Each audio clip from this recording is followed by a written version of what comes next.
beautiful morning by bowing in gratitude ancestors, teachers, angels, guardians, spirit guides, gurus in this realm or the other, in this dimension or the other, in this universe or the others. Let's be grateful for so much magic which is surrounding us. At times we are aware, at times we aren't. But that doesn't change the truth, the eternal truth, that blessings are consistent. How we tap into the world of blessing depends completely upon each one of us. To enhance the circle of magics, let's be grateful. Grateful towards life and find 10 things that we're grateful for. If possible, just of yesterday and this morning. And if we can't think of them, then a little in the past.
Let's be thankful for so much that life gives us. Let's be grateful that we have time to go inwards, starting our days with things to reflect upon, with tapping into the power that no matter how many lives we've lived, we've always had masters around us. We are always under protection layer. We are never alone. That our higher self has chosen this life for us under the guidance of the angels and guardians. That love is everywhere. And each day we're reminded of that in some way or the other.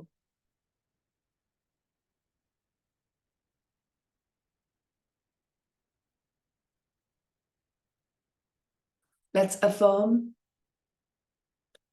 I am willing to become the better version of myself by becoming a deeper person.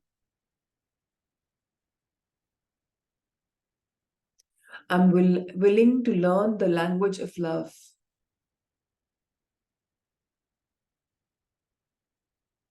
I'm willing to live this life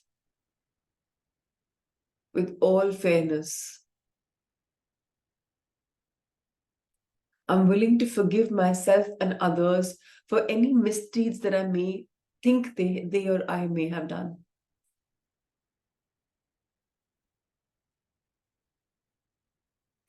I'm willing to turn into a new leaf.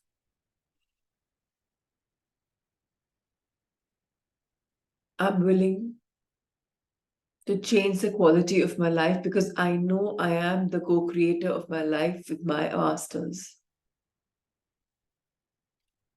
And anything that I can tap into is anything that I can live. All I have to change is to change my bandwidth, my frequency.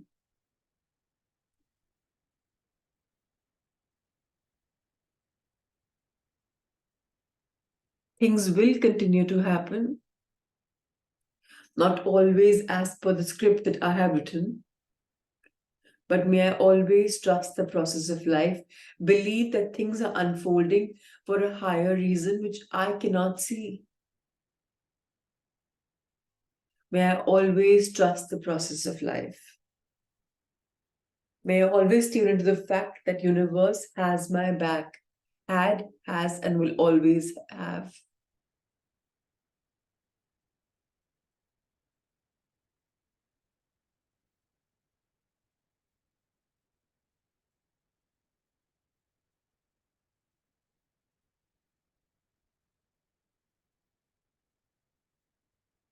May I tune into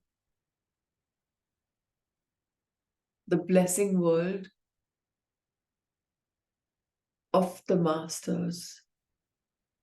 So much so that I am able to begin my mornings by understanding the lessons that are unfolding for my soul's journey.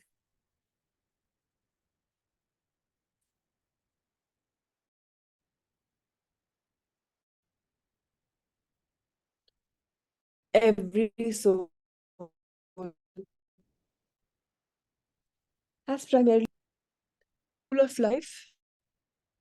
Life unfolds. Being humans, most of us are challenges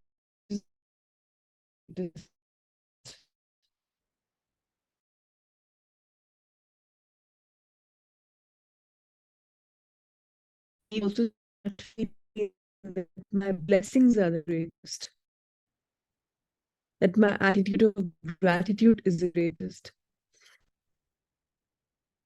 not with an ego mindset, but with an accept mindset.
I apologize for internet connection this morning.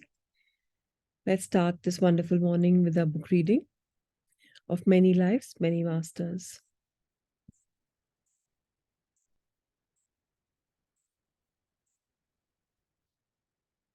Great. We are on chapter number 5, and let's start it. We were still in the middle of the session.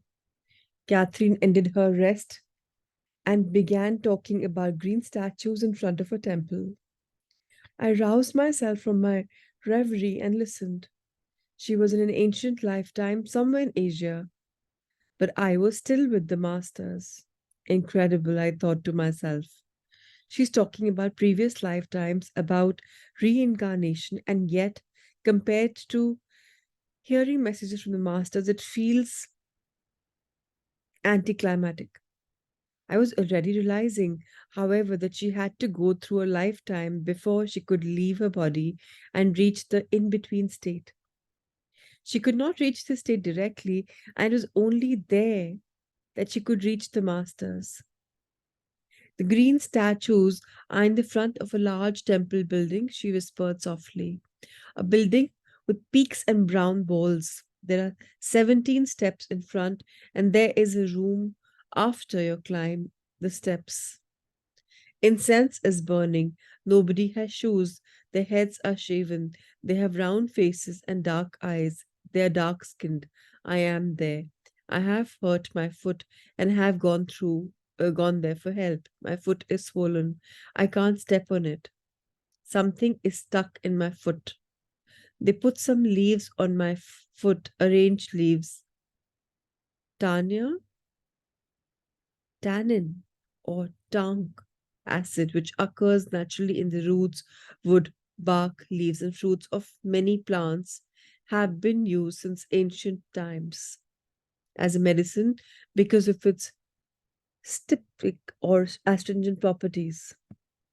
First, my foot was cleansed. It's a ritual before the gods. There is some poison in my foot. I stepped on something. My knee is swollen. My leg is heavy with streaks on it. Blood poisoning. They cut a hole in the foot and put something very hot on it. Catherine was now writhing in pain. She was also gagging from some terribly bitter potion that she was given to drink. The potion was made from yellow leaves. She healed, but the bones in her foot and her leg were never the same again. I progressed her in time. She saw only a bleak and poverty stricken life. She would lived here with her family in a small one room, but without a table. There are some sort kind of rice like a cereal, but they were always hungry. She aged rapidly, never escaping the poverty or the hunger, and she died. I waited and I could see Catherine's exhaustion before I could awaken her. However, she told me that Robert Jared needed my help. I had no idea who Robert Jared was or how I could help him. There was no more. After awakening from the trance, Catherine again remembered many of the details of her past life recall. She remembered nothing or at all or of the after death experiences, nothing from the in between state, nothing of the masters or of the incredible knowledge that had been revealed. I asked her a question. Catherine, what does the term masters mean to you? She thought this was a golf tournament. She was improving rapidly now, but she still had difficulty integrating the concept of reincarnation into her theology. Therefore, I decided not to tell her about the masters yet. Besides, I wasn't sure how you broke the news to someone that she was an incredibly talented trance medium who could channel wonderful transcendental knowledge from the masters and spirits, master spirits. Catherine agreed to allow my wife to attend the next session. Carol is a well trained, highly skilled psychiatric social worker, and I wanted her opinion about these incredible happenings. After I told her what Catherine had said about my father and our son Adam, she was eager to help. I had no trouble taking notes of every word from the lifetimes when Catherine whispered quite slowly. But the master spoke much more quickly and decided to tape record everything. 1 week later, Catherine came in for her next session. She continued to improve with diminished fears and anxieties. A clinical improvement was definite, but I still was not sure why she was so much better. She had remembered drowning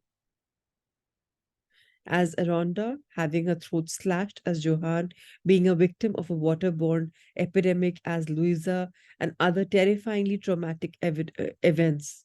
She had also experienced or re experienced lifetimes of poverty and servitude and of abuse within her family.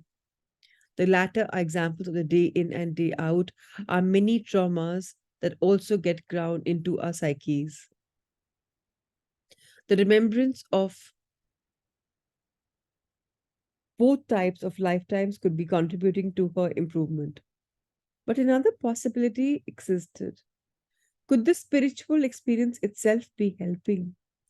Could the knowledge that death is not what it appears to be contribute to a sense of well being, of diminution of fears? Could the entire process, not just the memories themselves, be part of the cure? Catherine's psychic abilities were increasing and she was becoming even more intuitive. She still had problems with Stuart, but she felt she was able to cope with him more effectively. Her eyes sparkled, her skin glowed. She had had a strange dream during the week, she announced, but she could only remember a fragment of it. She had dreamt that the red fin of a fish was embedded in her hand. She went under quickly and easily, reaching a deep level of hypnosis within minutes. I see some type of cliffs. I'm standing on the cliffs, looking down. I should be looking for ships. That's what I'm supposed to be doing. I'm wearing something blue type of pants, short pants with strange shoes, black shoes, and they buckle. The shoes have buckles, very funny shoes. I see on the horizon there are no ships. Catherine was whispering softly. I progressed her in time to the next significant event in her life. We're drinking ale, strout ale. It's very dark. The tankards are thick. They're old, put together with metal stays. It's very foul smelling in this place, and many people are in there. It's very loud. Everybody's talking very noisy. I asked her if she could hear anybody calling her name. Christian, Christian is my name. She was a male. It's dark and very bitter tasting. We're just eating some type of meat and drinking ale. It's dark and very bitter tasting. They put salt on it. She could not see a ear. They're talking about a war, about ships blockading some ports. But I can't hear what it is, where it is. If they would be quiet, we could hear, but everyone is talking and noisy. I asked her where she was. Hampstead, phonetic spelling. It's a port, a seaport in Wales. They're talking British. She went ahead in time to when Christian was on the ship. I can smell something burning. It's a terrible smell, burning wood, but also something else. It burns your nose. Something in the distance is on fire.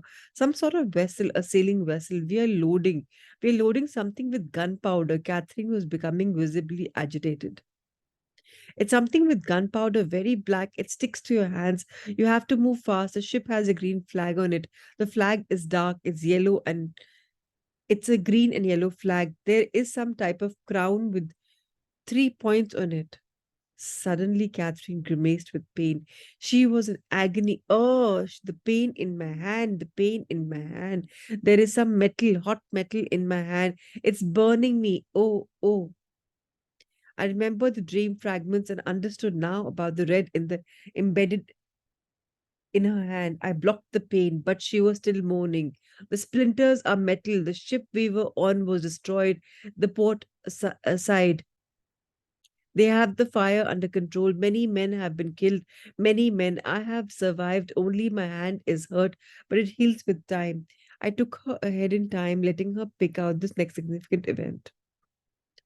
I see some sort of print shop, printing something with blocks and ink. They're printing and binding books. The books have leather covers and strings holding them together. Leather strings. I see a red book. It's something about history. I can't see the title. They haven't finished the printing. The books are wonderful. Their covers are so smooth, the leather. They're wonderful books. They teach you. Obviously, Christian enjoyed seeing and touching the books, and he dimly realized the potential of learning this way. He seemed to be largely uneducated. However, I progressed Christian to the last day of his life. I see a bridge over a river. I'm an old man, very old. It's difficult to walk.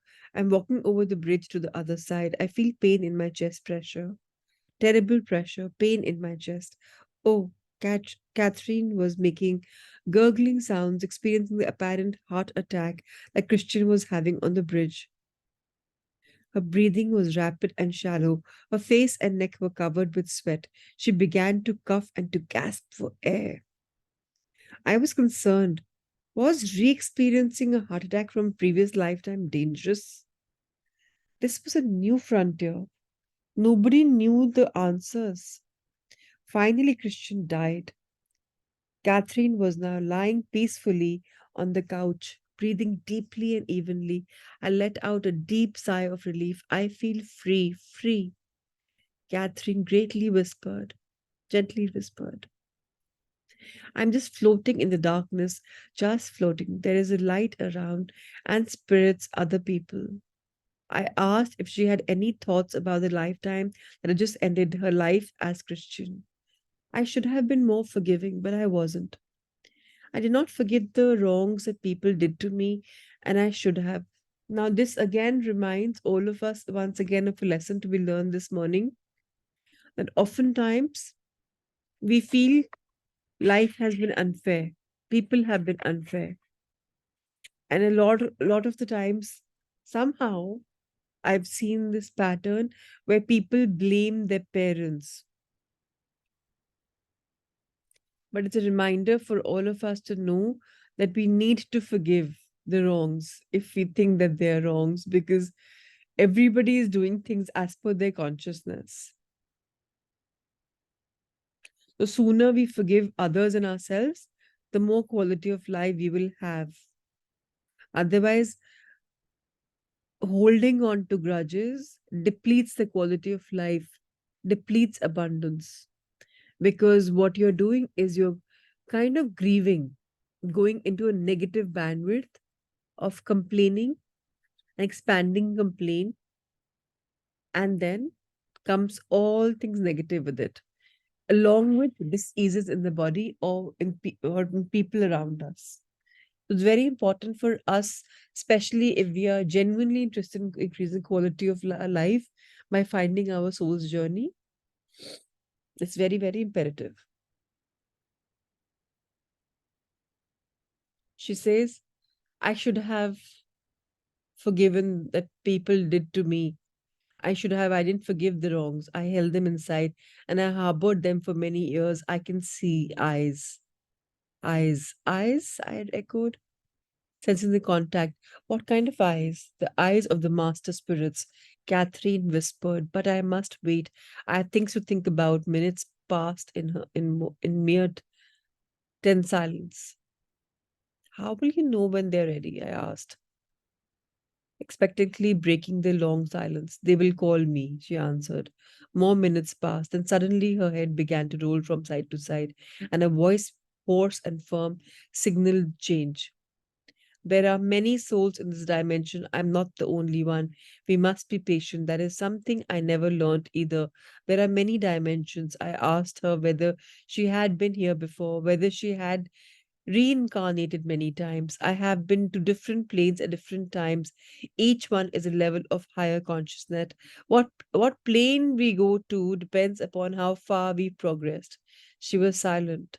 Again, I asked her what lessons she had to learn in order to progress. She answered immediately that we must share our knowledge with other people, that we all have ability far beyond what we use. Some of us find this sooner than others. Then you should check your vices before you come to this point. If you do not, you carry them over with you to another life. Only if we can rid ourselves of the bad habits that we accumulate when we are in a physical state. The masters cannot do that for us. If you choose to fight and not to rid yourself, then you will carry them over with you to another life. And you decide that you're strong enough to master the external problem, then you will no longer have them in your next life. Now, this is again a lesson for us to learn and remember. हमें लगता है ये problems हमारे साथ हैं for a reason. So, what is the reason? Learn the lesson and let the problem go. Otherwise, you will carry the problems to your next life. I've talked about this before. People who commit suicide or people who are holding on to some grudges, you are going to be born again with the same grudges and the same set of people that you hate in this life, because you have not been able to learn the lesson of compassion and empathy and love. They will again be born challenging you more, breaking you more, shaking you more, because you have not learned the lesson in this life. Love is eternal, life is eternal, soul is eternal. When you die, you're reborn. And whatever you have learned in this life will also continue in the next life. So, all of us who are studying and learning and going inwards, we will be in a better place in the next life. If we all realize that we are channels of love, light, and blessings, we're increasing not only our own consciousness, but others also. So, for us to progress to a higher dimension will not probably be as tough. Obviously, what we're doing in a daily level will make a difference. Karma, जिसे हिंदी में हम लोग बोलते हैं कर्म, of course, that makes a difference. But we must learn that our consciousness can only grow जब externally जो भी हमें प्रॉब्लम्स हैं उनको हम लेयर बाय लेयर उतार के फेंक दें. रोजमर्रा जब प्रॉब्लम आती है, just say I do not choose to expand this problem and I let it go. Just remind yourself of that and keep shelving, keep dropping, keep dropping. And the best thing that you can do is drop it into Mother Earth, touch Mother Earth, thank her. कि माँ पृथ्वी, आपके अंदर मैंने ये दिया. If you remember, all of us from the land of Hinduism and Ramayana is something we've all learned. Sita माँ ने क्या किया था? She said, पृथ्वी माँ मुझे ले ले, because she was ashamed. She's like, it's done. I don't wish to live anymore. And what did Mother Earth do? She cracked open and she took her in. She took a whole person in. So while we have divinity inside us, externally we tend to accumulate the negativity, the dark side. What is dark? The absence of light. And dark is important. Challenges are important. So if challenges are coming, if darkness is coming, because that is just a phase, accept it that this too will pass.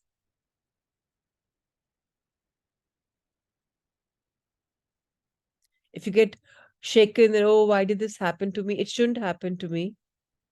Like the other day, I was at an EO event and somebody said, you look very different physically. And, and I was like, yes, I do feel different. And she was like, basically how women are, sometimes too much into the way people look. And that, you've kind of, your skin color has become darkened and, your body weight has probably become more. And I was like, yeah, I'm going through perimenopause and it's absolutely okay. And she's like, and I said, I've gone through a stage of not feeling good about life. And I'm kind of, it was Luke Cottino's evening in our chapter. And she's like, but you're so grateful in life. You're so full of positivity. I'm like, yes, but there are things which are negative. So it's not like everything is always positive. But yes, I expand on the positive. But doesn't mean that I ignore the negative, because negative means the lessons for me to learn. And I had to learn about my body that I'm going through this phase as a woman. And then that evening, what Luke spoke about was what I had to learn. He touched upon perimenopause. He talked about how it affects us. He talked about how knowingly, unknowingly we manifest it also. So if you look at the dark side, wanting to clear it, dissect it like a CNC in levels. Okay, what have I learned? Okay, what is it that I can do? Okay, what do I do step by step to change this dark side of me? That's when you're doing actual work. But if you ignore, then the problem is there. लेकिन अगर एक घाव है, उसको आपने ऊपर से मलहम पट्टी लगा दी एंड उसको हील नहीं करने दिया, तो क्या है, वो तो कभी नासूर बनेगा ही बनेगा ना. So again, a reminder for all of us that we have to get ourselves free, rid ourselves of whatever burdens we're carrying on, because otherwise this will be the gift that we're giving to the other life. And do we want to give such gifts? So very important for us to internalize. And today that's what we'll be working on in a meditation. We also must learn not to just go to those people whose vibrations are the same as ours. It is normal to feel drawn to somebody who's on the same level that you are, but this is wrong. You must also go to those people whose vibrations are wrong with yours. And this is the importance in helping these people. Do you understand? कई लोग बोलते हैं ना कि यार negative लोगों से पाला पड़ता है मेरे आसपास वही सब चल रहा है मैं कैसे बदलूं Yes, because that's also important. Kahin na kahin, you have to become the Nimit Matra, the channel to help these people. Just yesterday, somebody I had met in Kerala when I had gone on a Shasta temple tour with one of my spiritual teachers. I met her almost 2 years ago. And she's asking me, now it's time for me to read the magic book. Can you share it with me? And she was going through a lot of problems in that life of hers.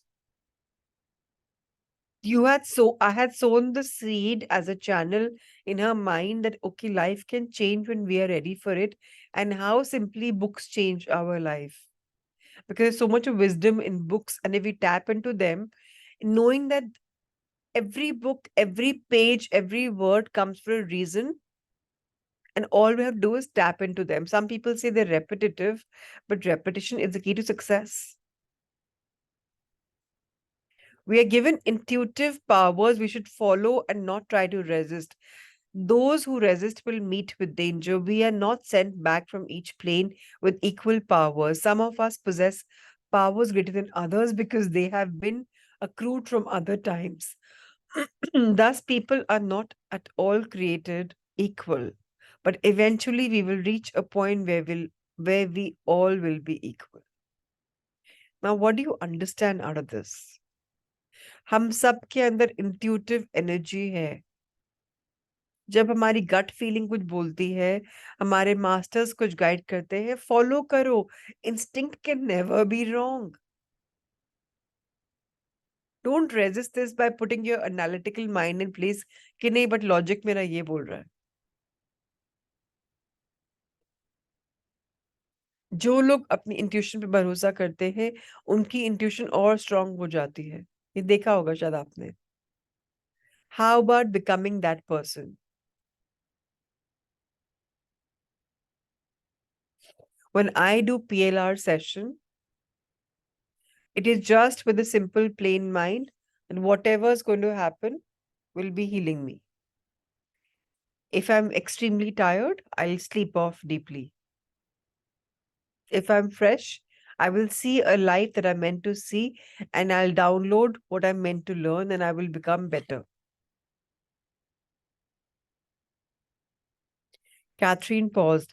I knew these thoughts were not hers. She had no background in physics or metaphysics. She knew nothing about planes and dimensions and vibrations.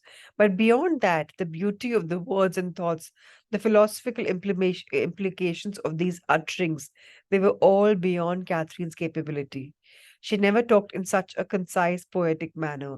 I could feel another higher force struggling with her mind and vocal cords to translate those thoughts into words so that I could understand. No, this was not Catherine. Her voice had a dreamy tone. People who are in comas are in a state of suspension. They're not ready yet to cross into the other plane until they have decided whether they want to cross or not. Only then can they only then only they can decide this. If they feel they have no more learning in physical state, then they're allowed to cross over. But if they have more learning, then they must come back even if they do not want to. That is a rest period for them, a time where the mental powers can rest. So people in comas can decide whether or not to return depending upon how much learning they have yet to accomplish in the physical state. If they feel there's nothing further to learn, they can go directly in the spiritual state, modern medicine notwithstanding. This information meshed nicely with the research being published about NDEs and why some people choose to return. Others were not given the choice, they had to return because there was more to learn. Of course, all the people interviewed about their NDE's experience return to their bodies. There is a striking similarity in their stories. They become detached from their bodies and watch resuscitation efforts from a point above their bodies. They eventually become aware of a bright light or a glowing spiritual figure in the distance. Sometimes at the end of a tunnel, they feel no pain. As they become aware that their tasks on earth are not yet completed and they must return to their bodies, they are immediately rejoined to their bodies and once again are aware of pain and other physical sensations. अगर आपने पढ़ा हो कभी ND के बारे में, then this is very common. There are so many books about this, so many books. I've had several patients with NDEs. The most interesting account was that of a successful South American businessman who was seen by me for several sessions of conventional psychotherapy about 2 years after Catherine's treatment ended.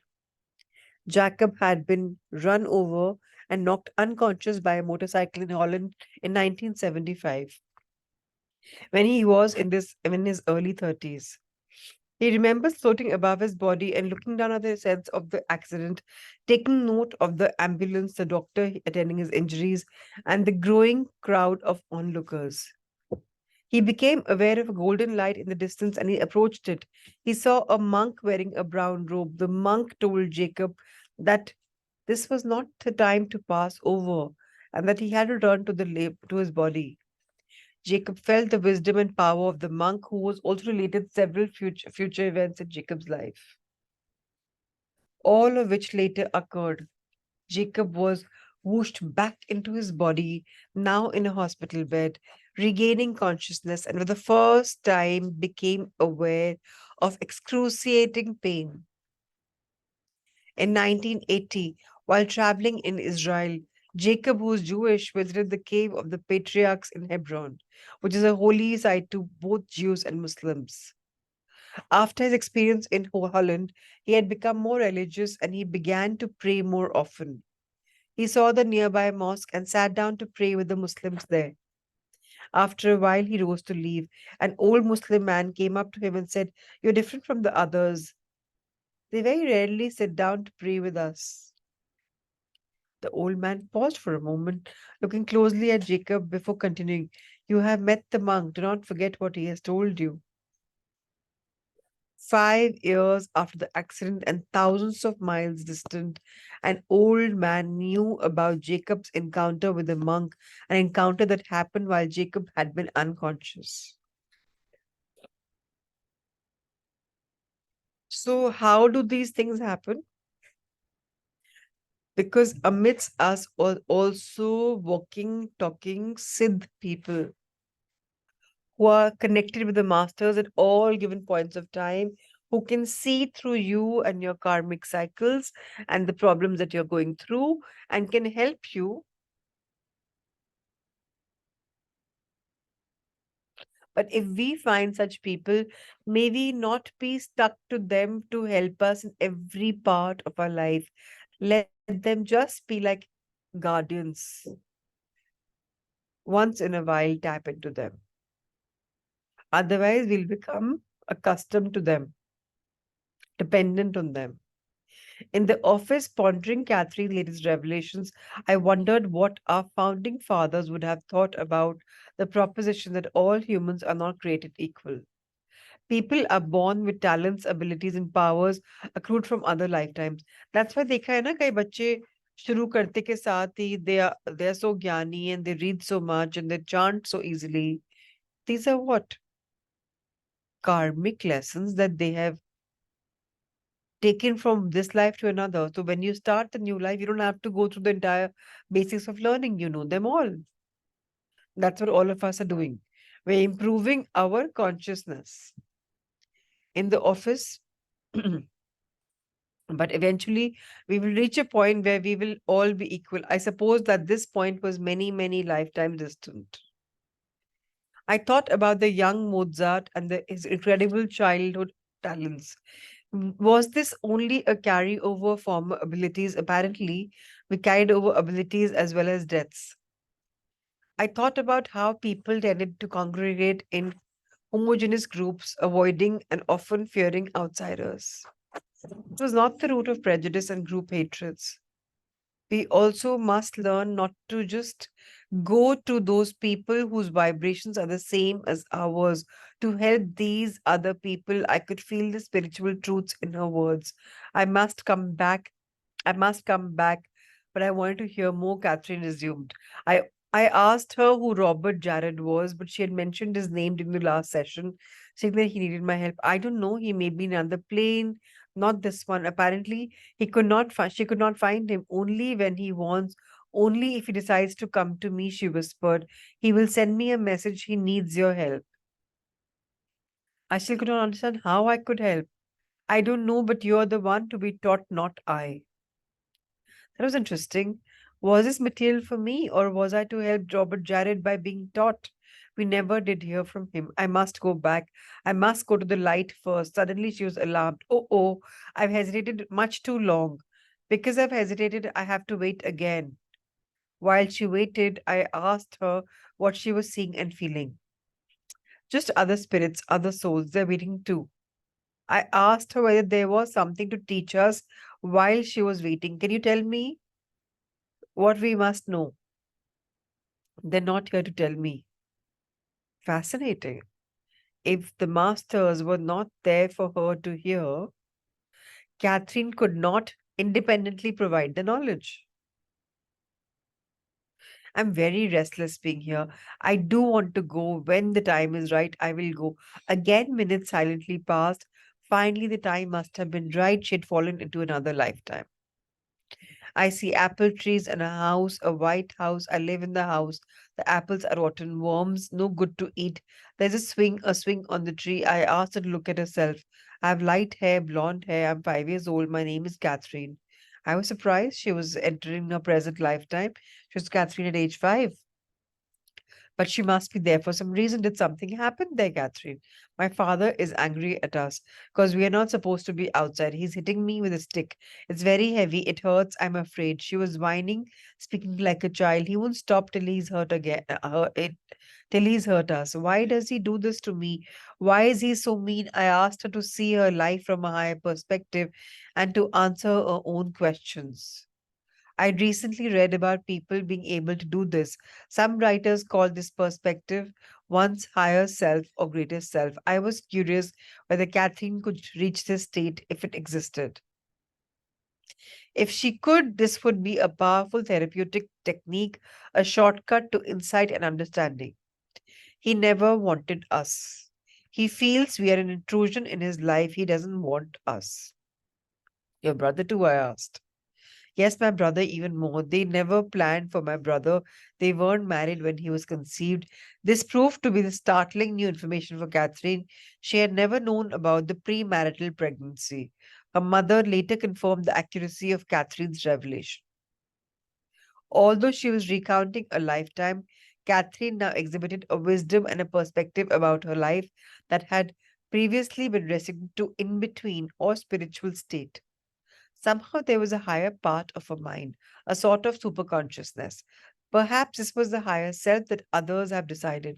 Although not in contact with the masters and the spectacular knowledge, nevertheless, in her superconscious state, she possessed profound insights and information, much as her brother's conception.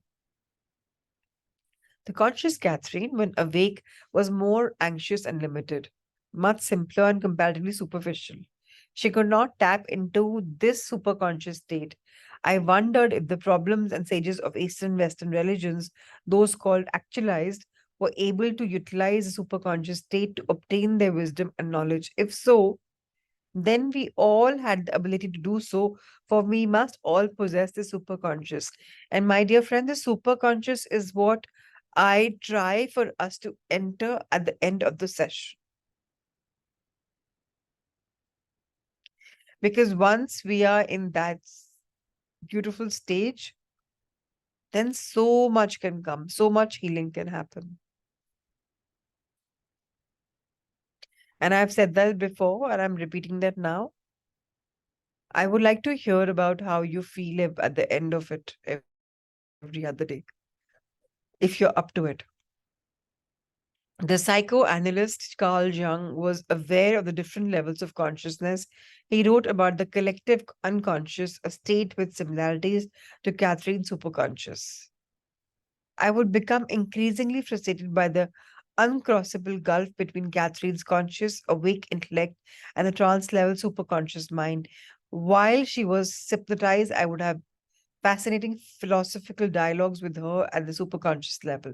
When awake, however, Catherine had no interest in philosophy or related matters.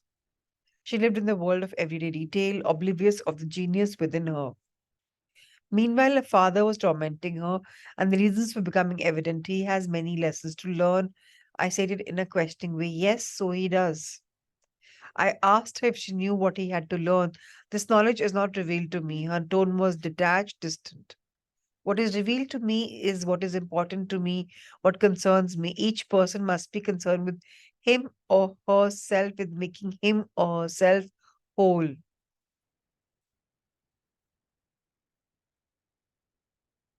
So, again, a lesson for us to learn that even if we are helping others, it's to help ourselves.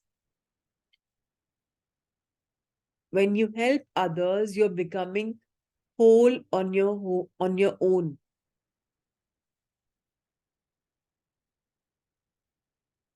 We have lessons to learn, each one of us, and lessons to learn on an everyday level, my dear friends.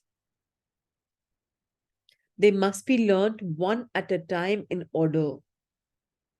Only then can we know what the next person needs, what he or she lacks, or what we lack to make us whole. She spoke in a soft whisper, and a whisper conveyed a feeling of loving detachment.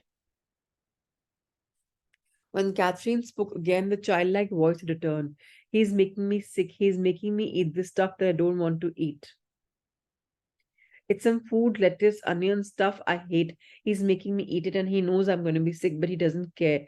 Catherine began to gag. She was gasping for air. I again suggested that she view the scene from a higher perspective, that she needed to understand why her father acted this way. Catherine spoke in a raspy whisper. It must fill some void in him. He hates me because of what he did. He hates me for that, and he hates himself. I had nearly gotten about the forgotten about the sexual assault when she was 3 years old, so he must punish me. I must have done something to make him do that. She was only 3 years old, and her father was drunk, and yet she'd carried this guilt deep within her ever since. I explained the obvious. You're just a baby. You must now relieve yourself of this guilt. You didn't do anything. How could a 3 year old do? It wasn't you, it was your father. He must have hated me then too, she gently whispered. I knew him before, but I can't draw on that information now. I must go back to that time. Although several hours had already passed, I wanted to go back to this previous relationship. I gave her detailed instructions. You are in a deep state. In a moment, I'm going to count backwards from 3 to 1. You will be in a deeper state and you will be totally safe.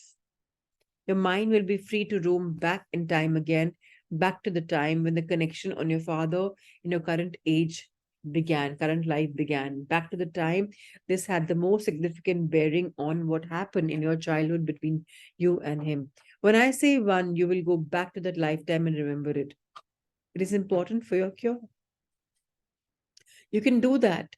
3, 2, 1. There was a long pause. I do not see him, but I see people being killed. Her voice became loud and husky. We have no right to abruptly halt people's lives before they have lived out their karma. And we are doing it. We have no right. They will suffer greater retribution if we let them live. When they die and go to the next dimension, they will suffer there. They will be left in a very restless state. They will have no peace. They will be sent back, but their lives will be very hard, and they will have to make up to those people that they hurt for the injustices that they did against them. They're hating these people's lives, and they have no right to do that. Only God can punish them, not us. They will be punished. A minute of silence passed. They are gone, she whispered. The Master Spirits had given us one more message today, strong and clear. We are not to kill, no matter what the circumstances, only God can punish. Catherine was exhausted. I decided to postpone our pursuit of the past life connection to her father, and I brought her out of her trance. She remembered nothing except her incarnations as Christian and as a young Catherine. She was tired, yes, peaceful and relaxed, as if a huge weight had been lifted from her. Her eyes met Carol's. We were also exhausted. We had shivered and we had sweated, hanging on to every word. We had shared an incredible experience. How beautiful. All right, let's start our inward journey by relaxing our bodies. So, once again, for these post reading sessions, become comfortable, whether on sofas or lying down, whatever makes you comfortable. See if you can be 5 or 10% more comfortable. And now, with your eyes closed, just tune into your breathing. Nothing conscious about it, nothing with efforts about it. Just tune into your breathing.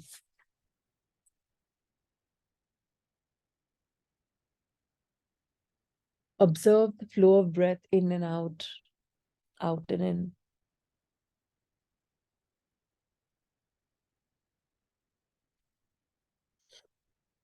Breath is a beautiful gift from heavens above for us to live a life, a human life.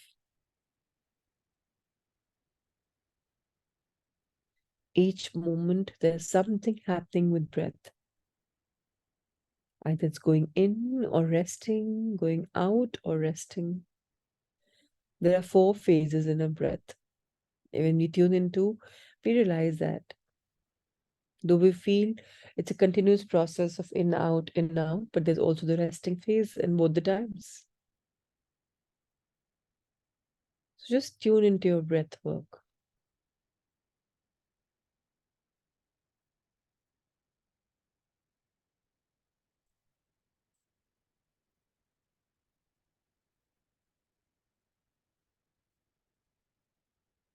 And now it's time for forgiveness. The effort on our part would be to just simply forgive. This might become a little mentally challenging for some, emotionally challenging for some, but tune into the reason or the feeling or the episode of why you're holding on to hurt, why you haven't been able to forgive. And you will deep inside find yourself in a state of expectation. When we humans expect something from someone and that person is not able to do as we thought we should have experienced, then comes hurt. And when comes hurt, comes with it a feeling of having been wronged.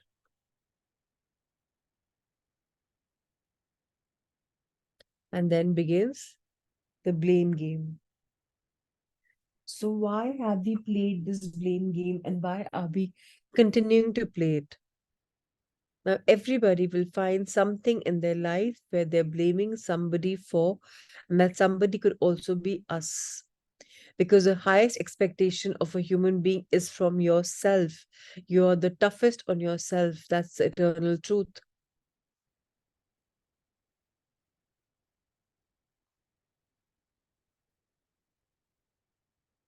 So take these 5 minutes and go deep within and see what is it that you're holding on to. Why are you holding on to the anger?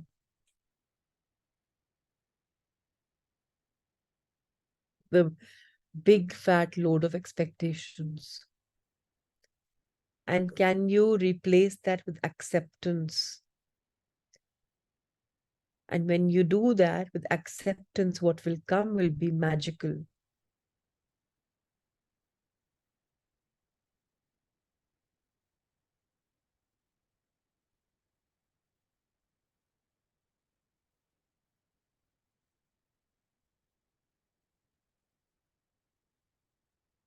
Open things and see as if you're unattached to your body, which also means that don't get emotionally invested into it. Try and see it as if it's a movie of somebody else from an outer perspective. When you will make it your problems, you will be biased towards it or against it. So try and see it from an outside. This is the way you see all the souls, they just detach from their body, then they see from top without any feelings. Try and be so rational and then do this entire connection. Take your time and do it. Take at least 5 minutes.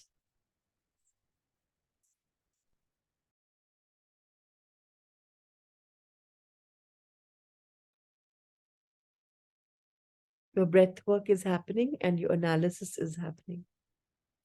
Your lessons are happening. Let them keep unfolding.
Replace the feeling of having been wronged by the feeling or the knowing that that had to happen for you to learn a lesson. But have you learned the lesson? If genuinely you have learned the lesson, you will no longer feel the pain. You will be grateful for that knock and shock of life. So go within and analyze. There's no need to rationalize. Just simply see it.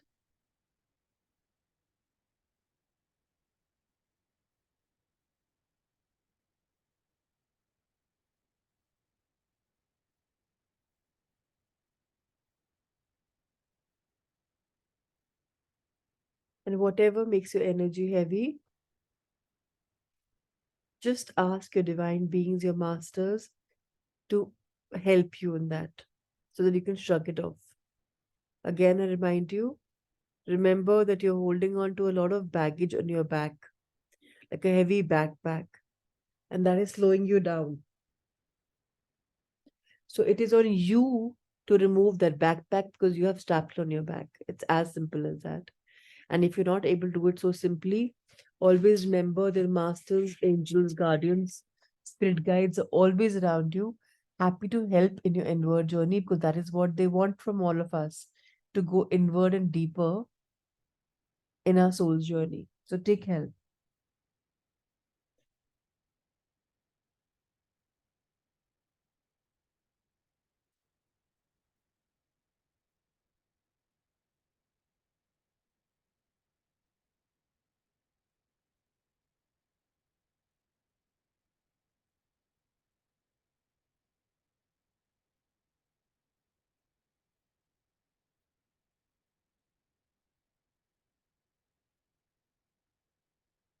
And some people may like to journal it for releasing.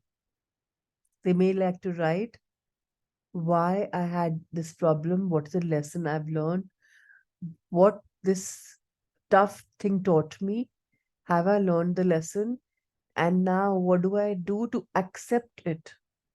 Step number one, two, three. If that works for you, then you can meditate with journaling. Even that's all right. Meditation does not mean only closing your eyes. Meditation means being tuned inwards to go with the flow. So if your flow means journaling, writing, then so be it. There's nothing right and wrong. Whatever is good for you is right.